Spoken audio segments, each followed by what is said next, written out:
I'm Natalie Brooks, 32 years old, living in Portland, Oregon. On Christmas Eve, surrounded by twinkling lights and the scent of pine, my father stood up at our family dinner table and announced he was removing me from his will because my sister Jasmine had finally opened his eyes to who I really am. The crystal glasses trembled as his fist hit the mahogany table. Jasmine's satisfied smirk gleamed in the candlelight, and 23 years of family traditions shattered in a single moment. Let us know in the comments where you're watching. If this resonated, don't miss out on subscribing, because tomorrow I'm sharing something that will completely change how you think about this topic. That night, I realized my own sister had been systematically destroying my reputation for months, feeding my father lies so twisted and convincing that he chose to believe them over 3 decades of knowing me. If it were you, would you fight back against family members willing to destroy you for inheritance money?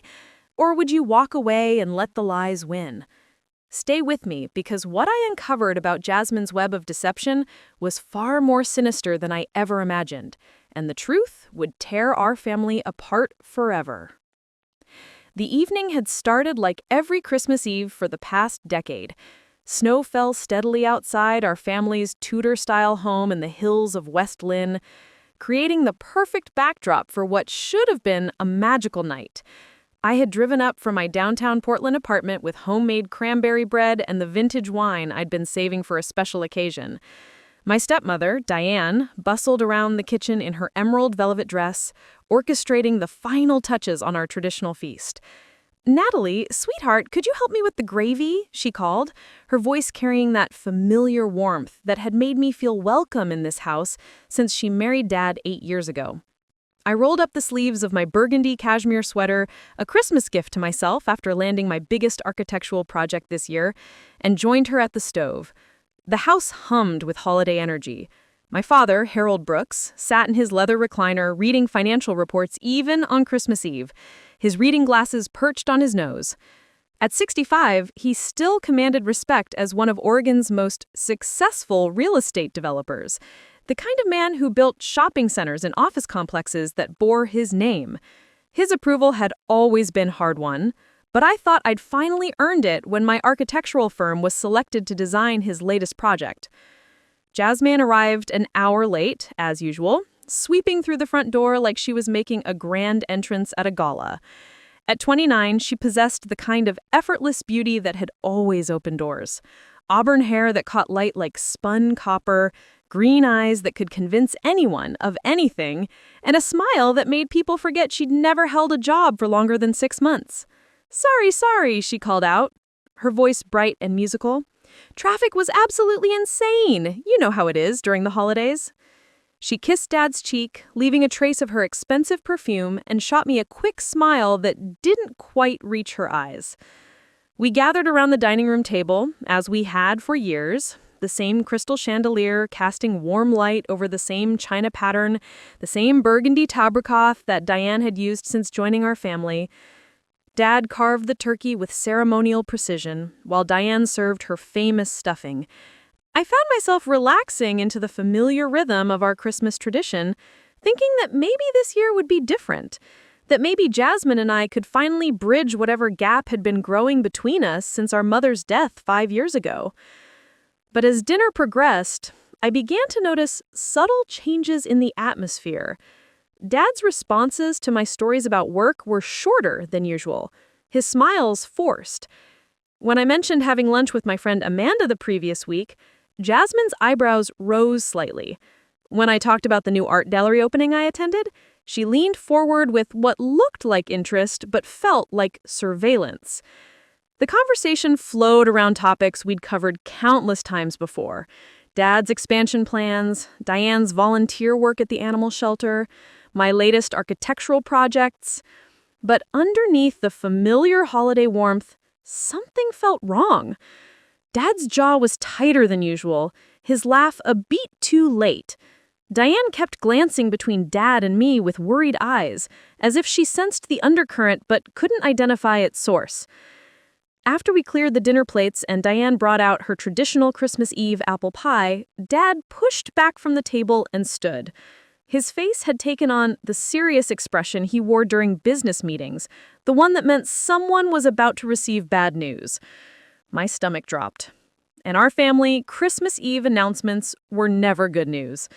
The last time Dad had made a serious proclamation at this table was to tell us about his heart attack scare and his decision to start thinking about succession planning for his business. "Natalie," he continued, his eyes fixed on mine with a coldness I'd never seen directed at me before. "I've been doing a lot of thinking lately about family loyalty and what it means to truly know someone."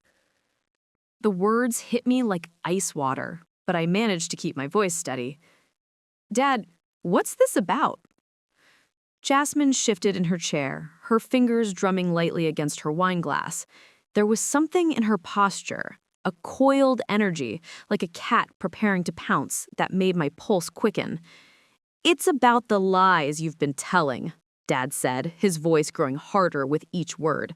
"It's about the person you really are when you think no one's watching. It's about the way you've been manipulating this family while pretending to be the responsible daughter." The room spun around me. I gripped the edge of the table, my knuckles white against the burgundy cloth. "Dad, I have no idea what you're talking about. What lies?" That's when Jasmine spoke, her voice soft and trembling with what sounded like genuine pain. "Don't make this harder than it has to be, Natalie. We all know the truth now." The betrayal in her tone was so perfectly crafted, so convincing, that for a moment I questioned my own reality. This was my sister, the person who had shared my childhood, who had cried in my arms after Mom's funeral, who called me just last month asking for advice about a relationship. Dad's next words fell like stones into still water, creating ripples that would destroy everything. "I'm removing you from my will, effective immediately. After what Jasmine has told me, what she's shown me, I can't in good conscience leave my life's work to someone who would betray family trust the way you have." The crystal glasses on the table seemed to amplify the sound of my heartbeat. Diane gasped, her hand flying to her mouth. The grandfather clock in the corner ticked loudly in the sudden silence, marking the seconds as my world collapsed. "What exactly did she tell you?" I whispered, my voice barely audible over the sound of my own pulse thundering in my ears. But Dad was already walking toward his study, his decision made, his judgment final. "Pack your things, Natalie. I want you out of this house tonight, and don't bother calling until you're ready to admit what you've done and apologize to your sister." The front door slammed behind me 20 minutes later, echoing through the quiet neighborhood like a gunshot.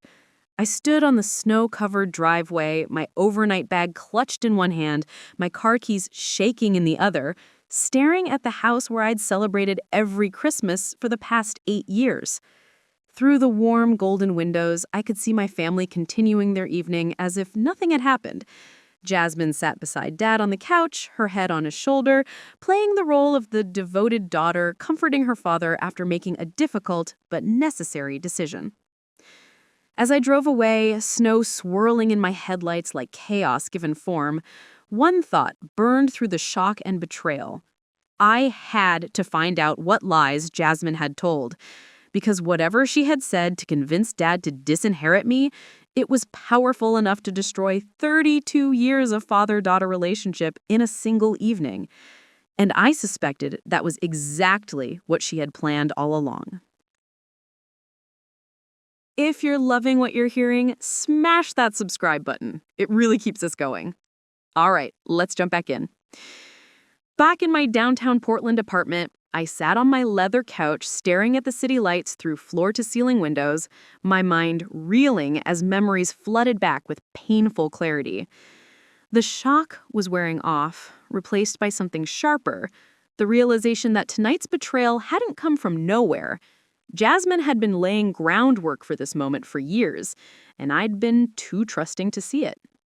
The pattern began to emerge as I traced back through our childhood in the affluent suburb of Lake Oswego. Even as children, Jasmine possessed an uncanny ability to rewrite reality to suit her needs. I remember being 7 years old, standing in our mother's garden after Jasmine had trampled through Mom's prized rose beds while chasing a butterfly. When Mom discovered the damage, Jasmine's eyes filled with tears as she pointed at me. Natalie was angry because I got the bigger piece of cake, she whispered, her lower lip trembling with perfectly timed vulnerability. She said she was going to ruin something of yours to make it fair. I'd stood there in my grass-stained dress, evidence that I'd been playing carefully around the flower beds, not destroying them, watching Mom's face shift from confusion to disappointment. Even at 7, I couldn't match Jasmine's instinct for manipulation. My protest sounded hollow compared to her wounded performance. Natalie, apologize to your sister and help me replant these roses, Mom had said, her voice carrying the exhaustion of a woman trying to keep peace between two daughters she didn't fully understand. That became our dynamic. Jasmine would create chaos, then position herself as the victim, while I scrambled to prove my innocence. The stolen homework that she claimed I'd hidden out of jealousy, the broken family heirloom that she swore I'd knocked over during one of my violent outbursts, though anyone who knew me could attest that I'd never raised my voice, let alone my hand, in anger. But Jasmine's lies evolved as we grew older, becoming more sophisticated and harder to disprove. In high school, she spread rumors that I was selling my ADHD medication to other students. The accusation was absurd. I'd never even been diagnosed with ADHD, but she presented just enough circumstantial evidence to make adults take notice. She'd planted empty prescription bottles in my backpack, claimed she'd seen me exchanging pills for money, even manufactured text message screenshots that appeared to show me coordinating drug sales. The investigation that followed was humiliating. School administrators searched my locker, questioned my friends, and treated me like a criminal for 3 weeks while they tried to substantiate Jasmine's claims. When they finally concluded there was no evidence of wrongdoing, the damage was done. Teachers looked at me differently. Parents whispered when I walked by. My college recommendation letters were probably less glowing because of the shadow of suspicion she'd cast. Through it all, Jasmine played the role of the concerned sister who'd been forced to report my behavior for the good of the school. She cried during the family meetings, apologized for having to turn me in, and accepted sympathy from parents and teachers who praised her for doing the right thing despite the personal cost. The pattern continued into our college years. When I earned a full scholarship to study architecture at University of Oregon, Jasmine spread family rumors that I'd cheated on my SATs. When I graduated summa cum laude, she suggested to relatives that grade inflation at public universities made my achievement less meaningful than her gentleman's C from the private college Dad had paid for her to attend. Each lie was crafted with surgical precision, designed not to destroy me outright, but to chip away at my credibility over time. She never made accusations so dramatic that they'd invite serious investigation, but rather planted seeds of doubt that grew in the fertile soil of family dynamics and social assumptions. After Mom died from ovarian cancer 5 years ago, Jasmine's campaign intensified. During Mom's final weeks, when I was spending every free moment at the hospital, coordinating care and handling medical decisions, Jasmine told extended family that I was controlling Mom's treatment and keeping visitors away. She claimed I was making medical decisions without consulting her, that I was more interested in appearing to be the devoted daughter than actually caring for Mom's comfort. The truth was that I'd been begging Jasmine to visit more, to take some of the emotional load of watching our mother fade. But she was rarely available, always busy with some vague social commitment or claiming the hospital environment was too triggering for her sensitive nature. When she did visit, she'd arrive with flowers and treats, staying just long enough to take photos for social media posts about being a devoted daughter, then disappearing again when the hard work of caregiving resumed. At Mom's funeral, relatives I barely knew approached me with concern. Jasmine is so worried about how controlling you became during your mother's illness, they'd whisper. She's afraid you might try to dominate family decisions now that your mother's gone. I was too grief-stricken to defend myself effectively, and my raw emotions probably made me seem unstable compared to Jasmine's composed, articulate sadness. She gave a beautiful eulogy that brought the congregation to tears, while I sat in the front pew struggling not to break down completely. To the outside observer, she appeared to be handling loss with grace, while I seemed to be falling apart. But it was during the reading of Mom's will that I first glimpsed the true scope of Jasmine's manipulation. Mom had left us equal shares of her personal possessions and a small trust fund, but she'd also left a sealed letter addressed to both of us. In her familiar handwriting, she'd written, "Girls, I know there have been difficulties between you over the years. Jasmine, your tendency to bend the truth has worried me, and I hope you'll work on building more honest relationships as you mature. Natalie, your willingness to absorb blame that isn't yours has enabled some unhealthy patterns. I hope you'll both grow from these challenges and support each other as sisters should." After reading the letter aloud, Jasmine immediately burst into tears. "I can't believe Mom thought I was dishonest," she sobbed. "Natalie, you must have said something to make her think that. Why would you poison her against me when she was dying?" The accusation was so swift, so emotionally charged, that I found myself apologizing before I'd even processed what was happening. Within minutes, she'd transformed Mom's gentle criticism of her dishonesty into evidence of my manipulative behavior.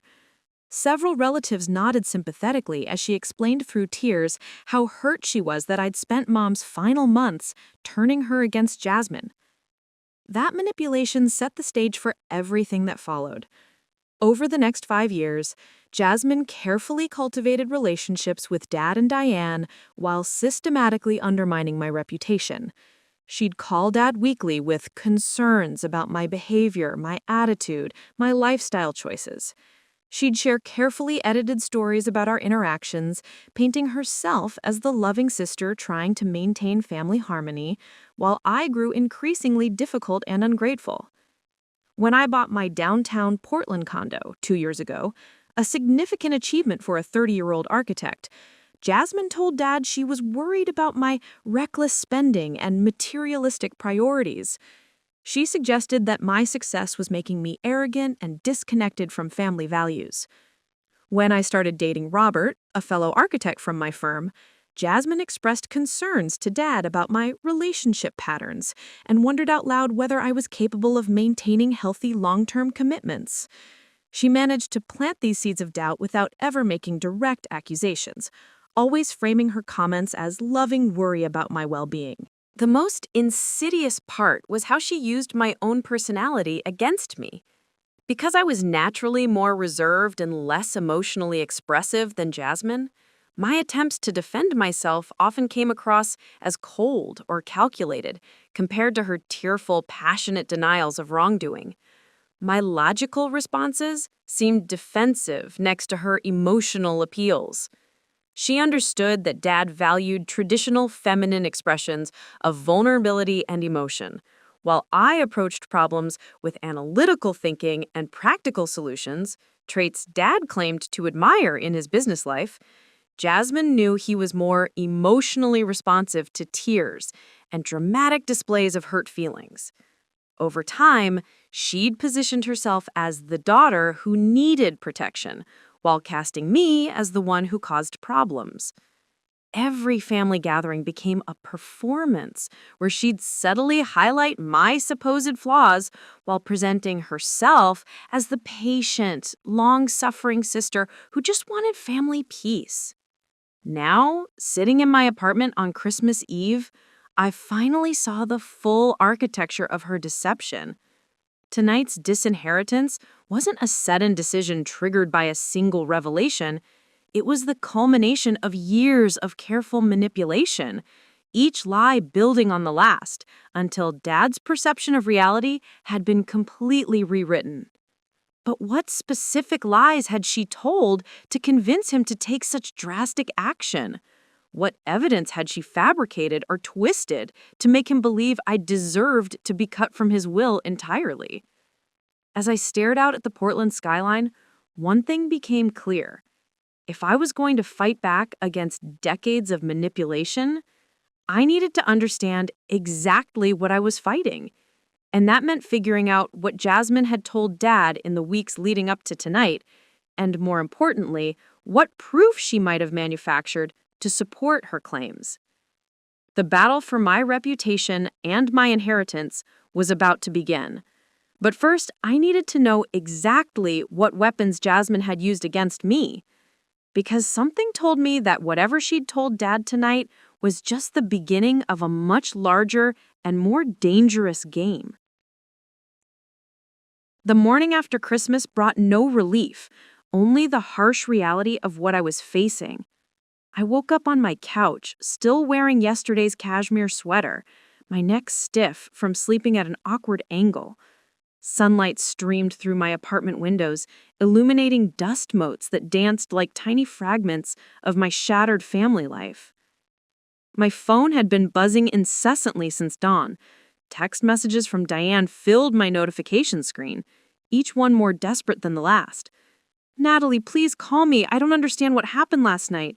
Your father won't tell me what Jasmine said. Can you explain?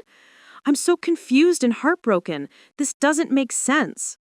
But it was the message from my cousin Riley that made my blood run cold. "Heard about Christmas dinner from Aunt Sarah. Jasmine called her this morning crying about how you threatened her. Is everything okay?" My hands trembled as I scrolled through more messages. Jasmine had already begun her damage control campaign, reaching out to extended family with her version of events. By the time I'd had my first cup of coffee, she had already painted herself as the victim of my alleged Christmas Eve breakdown. I called Riley immediately, my voice still hoarse from crying. "What exactly did Jasmine tell Aunt Sarah?" Riley's voice carried confusion and concern. "She said you'd been acting erratically for months, that you accused her of trying to steal Dad's affection, and that you made some kind of threat against her during dinner. Natalie, she was sobbing. She said she was scared of you." The lie was so perfectly crafted, so emotionally compelling, that I could hear doubt creeping into Riley's voice even as she spoke. This was someone who'd known me my entire life, who'd never seen me raise my voice in anger. Yet Jasmine's performance was skilled enough to plant seeds of uncertainty even in my closest allies. "None of that is true," I said, trying to keep my voice steady. "Jasmine told Dad lies about me, but he won't tell me what they were. All I know is that he disinherited me on the spot and kicked me out." But why would Jasmine lie about something like that? What would she gain? The question hung in the air, exposing the fundamental challenge I faced. Everyone knew Jasmine could be dramatic, but few people understood the calculating intelligence behind her emotional manipulations. To most family members, she was the fun, spontaneous sister who wore her heart on her sleeve. I was the serious, successful one who seemed to have everything together. Over the next few days, I began documenting everything I could remember about recent family interactions, searching for clues about what specific lies Jasmine might have told. I created a timeline in a notebook, marking every family gathering, every phone call, every seemingly innocent conversation that might have been twisted into evidence against me. The breakthrough came when I remembered Dad's strange reaction 3 weeks ago, when I'd mentioned having dinner with my ex-boyfriend, Michael. We'd broken up amicably 8 months earlier and remained friends, something I thought Dad appreciated about my mature approach to relationships. But when I casually mentioned meeting Michael for dinner to discuss a potential collaboration between our firms, Dad's expression had darkened. "You're seeing Michael again?" he asked, his tone sharp with disapproval. "We're friends, Dad. We were discussing a business project." But Dad had looked skeptical, almost disgusted, in a way that hadn't made sense at the time. Now I wondered what story Jasmine had crafted about that innocent dinner. I decided to reach out to Michael, hoping he might provide some insight. When I called him, his voice carried an odd tension. "Natalie, I've been meaning to call you," he said carefully. I had the strangest conversation with your sister a few weeks ago. She reached out on social media, said she was worried about you. My stomach dropped. What did she say? She claimed you'd been calling her crying about wanting to get back together with me, that you were having some kind of emotional breakdown about our relationship ending. She said you were becoming obsessed with reconnecting, and she was concerned about your mental state. The lie was breathtaking in its efficiency. Jasmine had transformed my casual mention of dinner with Michael into evidence of emotional instability and delusional thinking. She'd even reached out to Michael directly, positioning herself as the concerned sister while simultaneously planting the idea that I was unhinged. Michael, none of that is true, I said, my voice shaking with anger. We had dinner to discuss the Riverside project. That's it. I know, he said quietly.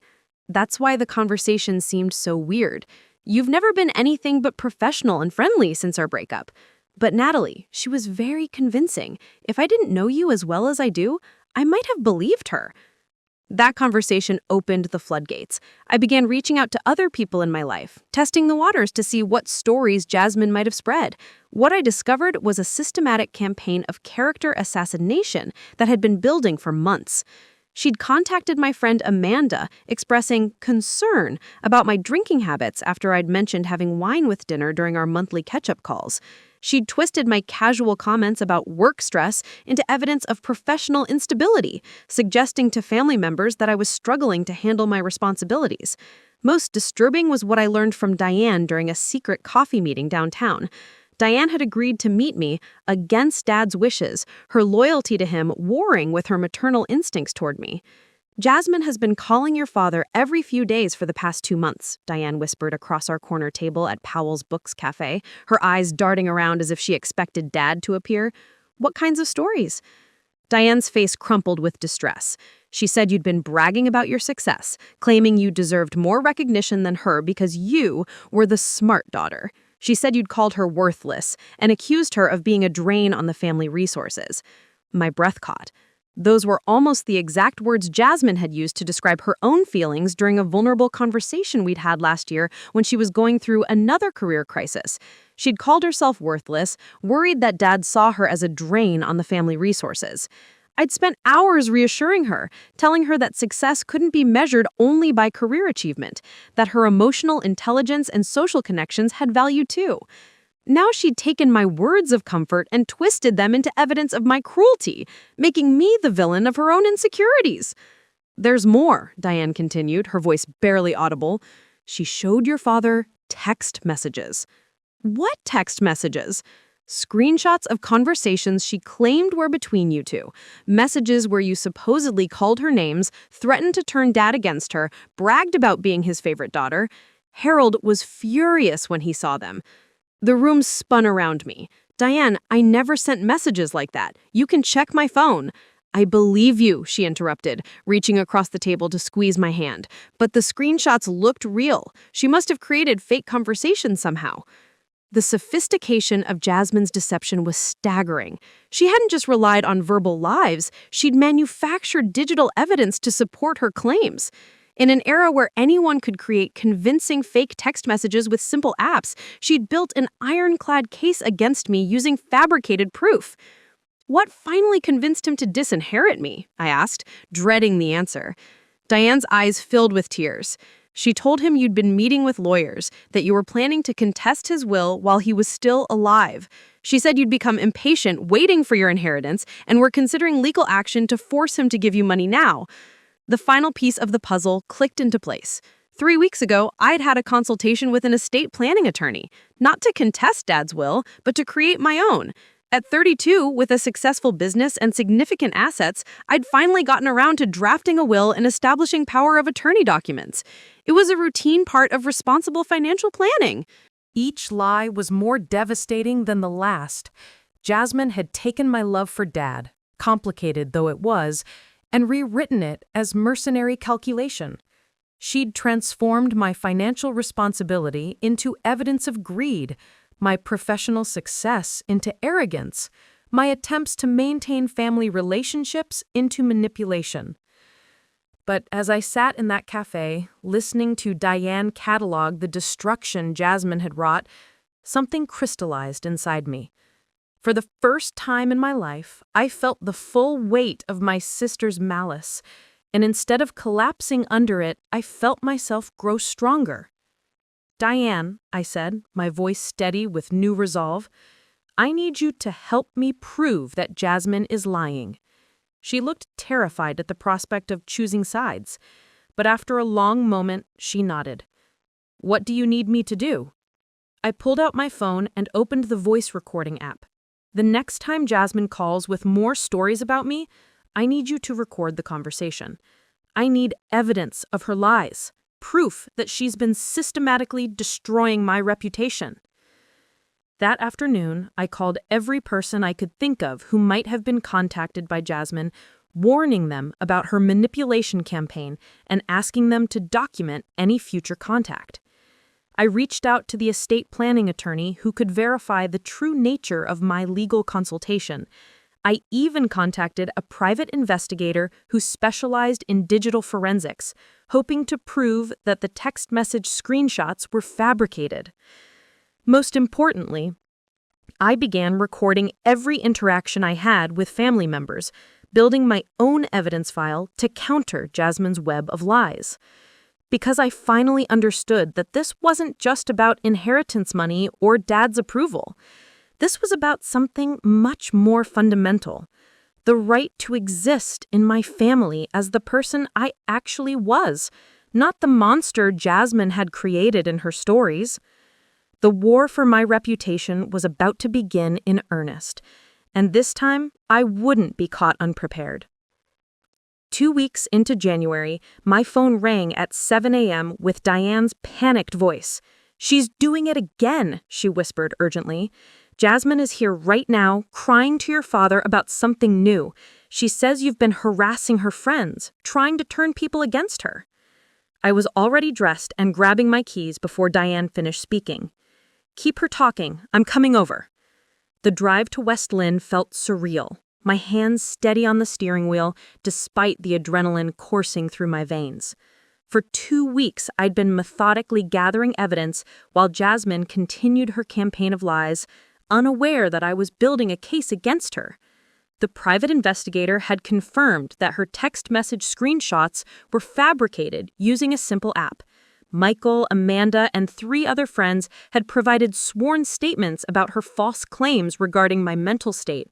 Most importantly, Diane had managed to record 2 phone conversations where Jasmine had rehearsed new lies she planned to tell Dad. But this morning felt different.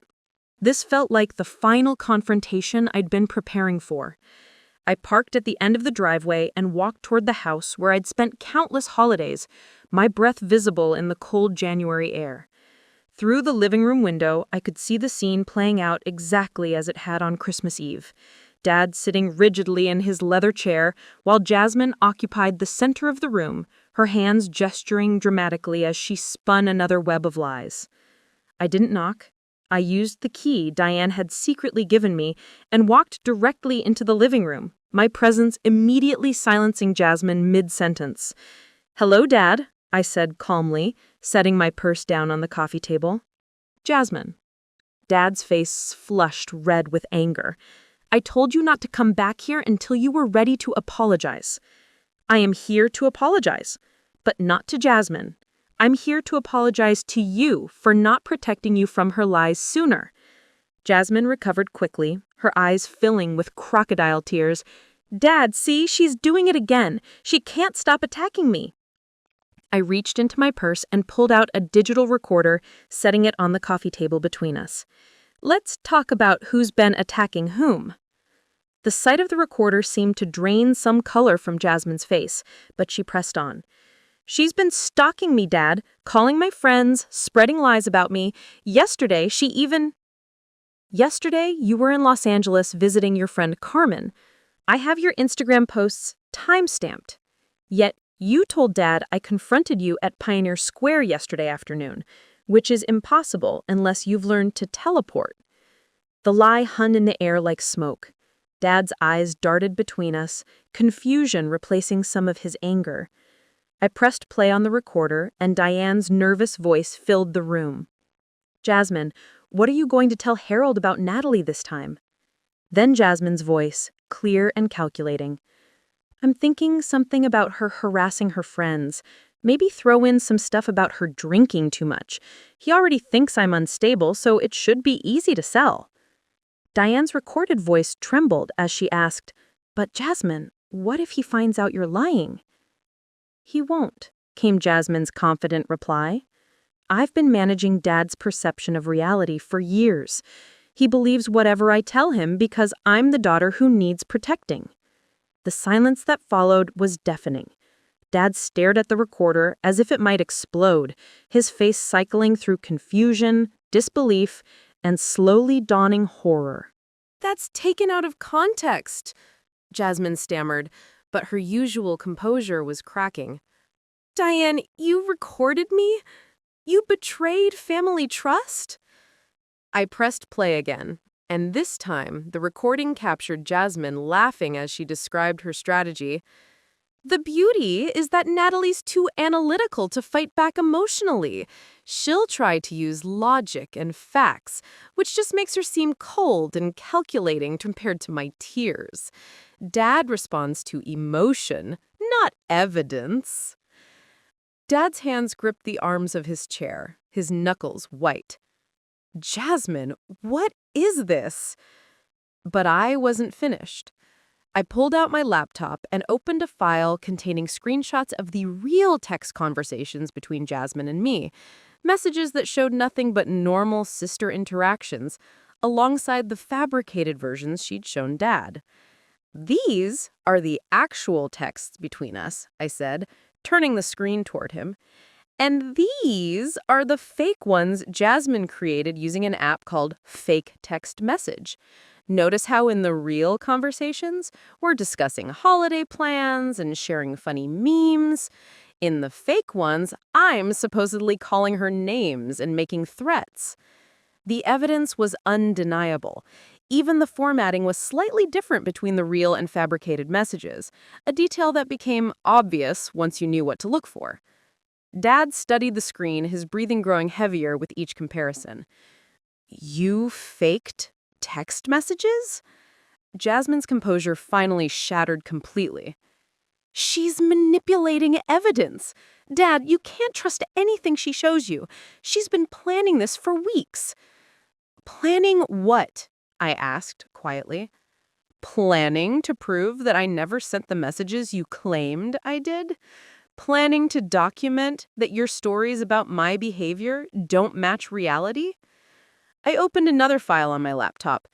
Here are sworn statements from Michael, Amanda, Riley, and 3 other people you contacted with lies about my mental state. They all confirm that your stories about me were false. The weight of evidence was crushing, but I saved the most damaging revelation for last. I pulled out a folder containing bank statements I'd obtained through the private investigator. Dad, do you remember the financial emergency Jasmine had last year? The one where she needed $15,000 for her apartment deposit and first month rent? Dad nodded warily. She told you the money was for housing costs in Seattle, where she'd supposedly gotten a marketing job. But these bank records showed that the money was actually used to pay off credit card debt from a gambling problem she's been hiding. Jasmine's face went completely white. How did you get those records? The same way I discovered that you've been living off credit advances for 8 months while telling everyone you had a steady income. The same way I found out about the 3 previous occasions when you've created fake family crises to extract money from Dad. I spread the documents across the coffee table like playing cards. The supposed car accident that required emergency repairs, you don't even own a car right now. The medical emergency that required immediate payment, you haven't seen a doctor in 2 years. The job training program you needed money for, the program doesn't exist. Each revelation hit Dad like a physical blow. He aged 10 years in the span of minutes, the reality of Jasmine's systematic deception settling over him like a weight.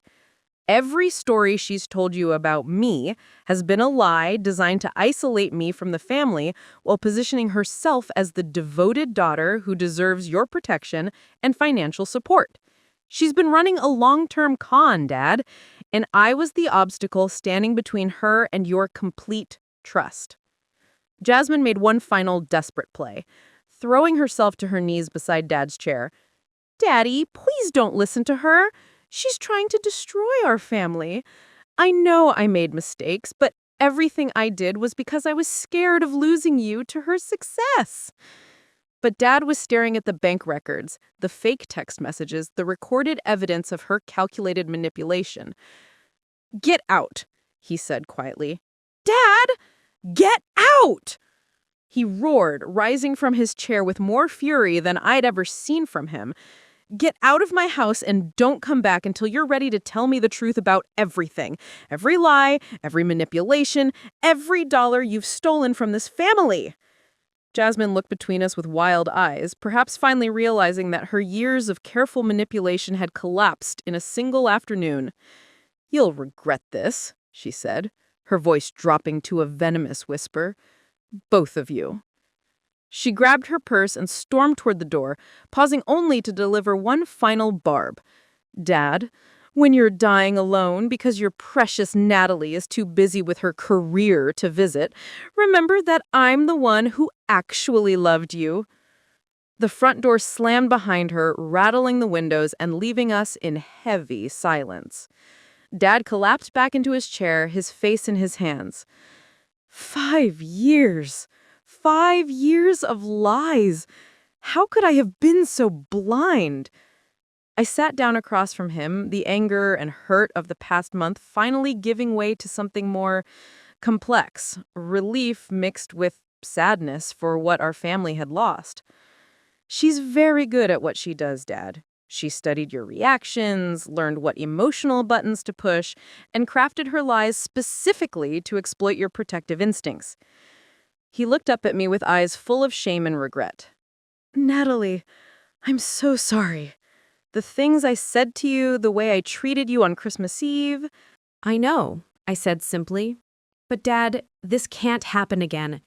If we're going to rebuild our relationship, you need to understand how Jasmine operates, and you need to promise me that you'll verify information before acting on it. He nodded heavily. I've already called my attorney. I'm reinstating you in the will, and I'm adding provisions to protect against future manipulation. Over the next hour, we talked more honestly than we had in years. I told him about the lifetime of lies Jasmine had told, the way she'd systematically undermined my relationship with him and Mom. He shared his guilt about being so easily manipulated, his fear that his favoritism toward Jasmine had created the monster she'd become. Diane returned home that evening to find us sitting together in the living room, talking quietly over coffee. When she saw us, her face crumpled with relief. "Is it over?" she asked. I looked at Dad, then back at her. "The lies are over, but rebuilding trust is going to take time." That night, as I drove back to Portland through the dark winter landscape, I felt something I hadn't experienced in months. Peace. Not the false peace of avoidance or denial, but the real peace that comes from truth finally being acknowledged. Jasmine had taught me something valuable, even if she hadn't meant to, that justice isn't always immediate, but it can be thorough when you're patient enough to build an unshakable case. The war was over, and for the first time in my life, I had won. 6 months after that confrontation in Dad's living room, I stood in the conference room of my architectural firm, looking out at the Portland skyline as the sun set behind the West Hills. The city looked different now, not because anything physically changed, but because I saw it through eyes that were no longer clouded by the constant anxiety of family manipulation. The healing process hadn't been linear or easy. Dad and I met for dinner every Tuesday at a quiet restaurant in Lake Oswego, slowly rebuilding a relationship that had been poisoned by years of lies. These conversations were sometimes painful, filled with admissions of hurt and misunderstanding that went back decades. But they were real in a way our interactions had never been before. "I keep thinking about all the times I dismissed your achievements," Dad had said during one particularly difficult dinner in February. When you got the Riverside project, I barely acknowledged it because Jasmine had convinced me you were becoming arrogant about your success. These revelations came in waves, each one showing me how thoroughly Jasmine had manipulated our family dynamics. But rather than making me angrier, they helped me understand that Dad had been as much a victim of her psychological manipulation as I had been. The most surprising development was my relationship with Diane, which deepened into something resembling a mother-daughter bond I'd never experienced. She'd taken enormous personal risk by recording Jasmine's conversations and supporting my fight for the truth. That courage had created a foundation of trust between us that felt unshakable. I always knew something was wrong with the stories Jasmine told, Diane confessed during one of our Saturday morning coffee meetings. But I didn't want to believe that someone could lie so systematically about their own sister. I kept thinking there must be misunderstandings on both sides. Through these conversations, I began to understand how sophisticated psychological manipulation could fool even intelligent, well-meaning people. Jasmine hadn't succeeded because her victims were stupid. She succeeded because she understood human psychology and exploited specific vulnerabilities in each person she targeted. As spring arrived in Portland, I made a decision that surprised everyone, including myself. I started volunteering with a nonprofit called Family Truth Alliance, an organization that helped people document and escape psychological abuse within families. My first client was a woman named Carol, whose adult son had been systematically isolating her from other family members while stealing her pension payments. "He tells everyone I'm developing dementia," Carol explained during our first meeting, her hands shaking as she showed me falsified medical documents her son had created. "My own daughters won't talk to me anymore because they believe I'm mentally incompetent." Listening to Carol's story, I recognized the same patterns I'd experienced with Jasmine: the systematic isolation, the manufactured evidence, the way the abuser positioned themselves as the concerned family member, while painting their victim as unstable or unreliable. Working with Family Truth Alliance connected me with dozens of people who'd experienced similar psychological manipulation. I learned that what Jasmine had done wasn't unique. It was a recognized pattern of abuse that destroyed families across all socioeconomic levels. But I also learned that recovery was possible when victims received proper support and validation. My architectural background proved unexpectedly useful in this work. The same skills I used to analyze building structures helped me teach clients how to document abuse systematically, creating unshakable evidence files that could withstand legal scrutiny. I developed workshop curricula on building your case, documentation strategies for family abuse survivors. By summer, I was speaking at conferences about psychological manipulation within families. The first time I stood in front of an audience of social workers and family counselors, sharing my story publicly, my hands trembled as I gripped the podium. But as I saw recognition dawning on faces throughout the room, I realized that my experience could serve a purpose beyond my own healing. The most dangerous aspect of family psychological abuse, I told that first audience, is that it exploits our deepest need for belonging and love. The abuser weaponizes family loyalty against their victims, making it seem like questioning their narrative means betraying the family itself. After that presentation, a line of people waited to speak with me. A social worker whose brother had convinced their parents she was stealing from them. A teacher whose sister had turned his children against him with fabricated stories of abuse.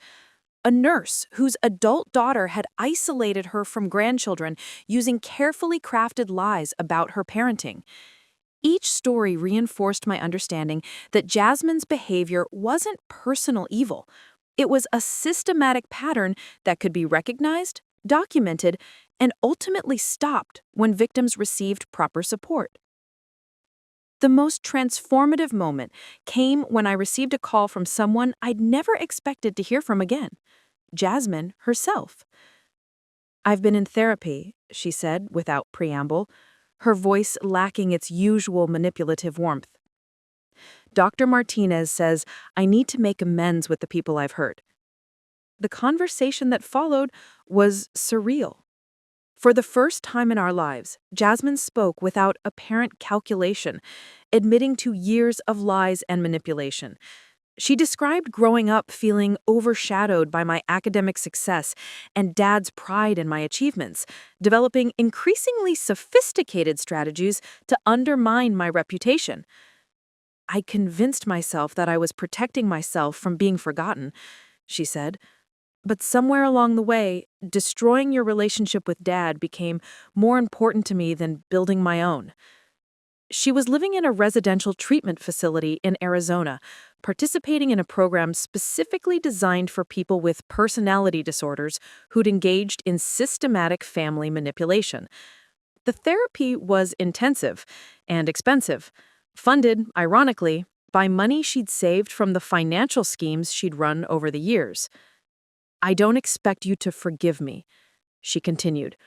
Dr. Martinez says that's not the point of amends.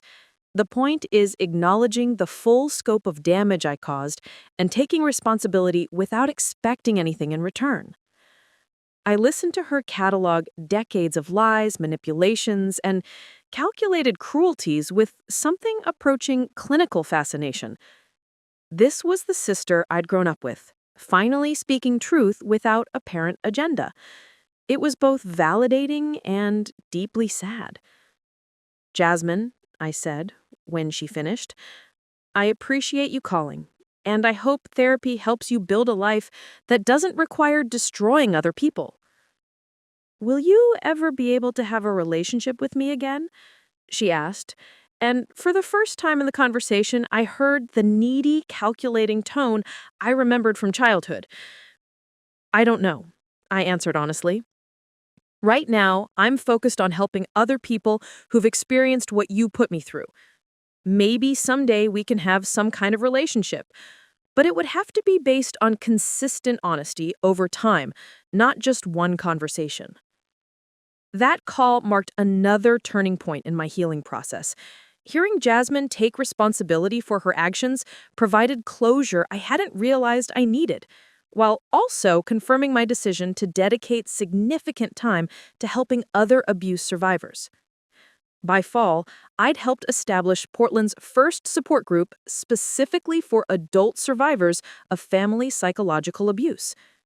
Our weekly meetings filled quickly with people who'd been isolated from families through systematic manipulation campaigns. Many participants said it was the first time they'd found others who understood their experiences without minimizing or questioning their accounts. The most important thing you can tell yourself, I shared during one group session, is that your reality is valid. When someone systematically distorts your family's perception of who you are, it's natural to start questioning your own memories and experiences. Recovery begins when you trust yourself again. My work with abuse survivors also transformed my architectural practice. I began specializing in designing safe spaces for nonprofits and therapy centers, creating environments that felt secure and healing for people recovering from various forms of trauma. The work felt like a natural extension of my advocacy efforts, using design to support psychological healing. Dad surprised me by becoming one of my strongest supporters in this work. He attended several of my presentations, sharing his perspective as someone who'd been manipulated into participating in family abuse. His willingness to acknowledge his role publicly, despite the embarrassment it caused in his social circles, demonstrated a level of courage that deepened my respect for him. I was Jasmine's enabler, he said, during one particularly powerful presentation we gave together. I thought I was protecting her by believing her stories and acting on her information, but I was actually enabling systematic abuse while punishing the real victim. His insights about how manipulators exploit parental protective instincts became central to our educational materials for families dealing with similar situations. As the first anniversary of that Christmas Eve confrontation approached, I found myself reflecting on how completely my life had transformed.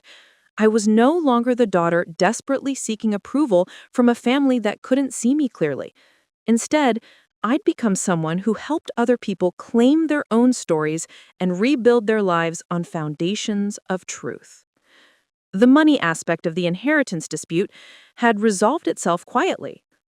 Dad had restored my position in his will, but more importantly, he'd restructured his estate planning to include protections against future manipulation attempts. He'd also established a trust fund specifically to support Family Truth Alliance's work, his way of ensuring that something positive emerged from our family's painful experience. On Christmas Eve, exactly 1 year after Jasmine's lies had exploded our family, I sat around Dad and Diane's dinner table again. But this time, the gathering included Carol from the support group, Michael and his new girlfriend, and 2 other abuse survivors I'd been working with, people who'd become my chosen family as we all healed from similar experiences. "I want to propose a toast," Dad said, raising his wine glass as snow began falling outside the dining room windows. "To Natalie, who had the courage to fight for truth, even when it meant standing alone, and to everyone at this table who chose healing over bitterness." As glasses clinked around the table, I felt the profound satisfaction that comes from not just surviving betrayal, but transforming it into a force for helping others. Jasmine's lies had nearly destroyed me, but they'd also revealed strengths I didn't know I possessed and connected me with a community of people committed to breaking cycles of family abuse. Later that evening, as our chosen family gathered in the living room sharing stories and laughter, I received a text message that made me smile. It was from a woman I'd worked with 6 months earlier, whose brother had been systematically poisoning their family against her. "Natalie, I confronted my family today with the evidence we gathered. They believed me. Thank you for teaching me that I deserved to be heard." Messages like that had become regular parts of my life, reminders that the pain I'd experienced could serve a purpose beyond my own healing. Every person who found the courage to document abuse, confront manipulation, and rebuild authentic family relationships validated my decision to transform betrayal into advocacy. If it were you, would you use your experience with family betrayal to help others escape similar situations? Or would you focus entirely on your own healing? Share your thoughts in the comments below. And if this story helped you recognize manipulation in your own family relationships, remember that you deserve to be seen and valued for who you really are, not who someone else claims to you be. Sometimes the family that matters most isn't the one you're born into. It's the one you create through shared truth, mutual support, and genuine love. Trust me, I learned that the hardest way possible, but it was worth every painful step of the journey. Next up, 2 more stories chosen just for you. If you enjoyed this, you'll want to see what's coming. Tap to keep going.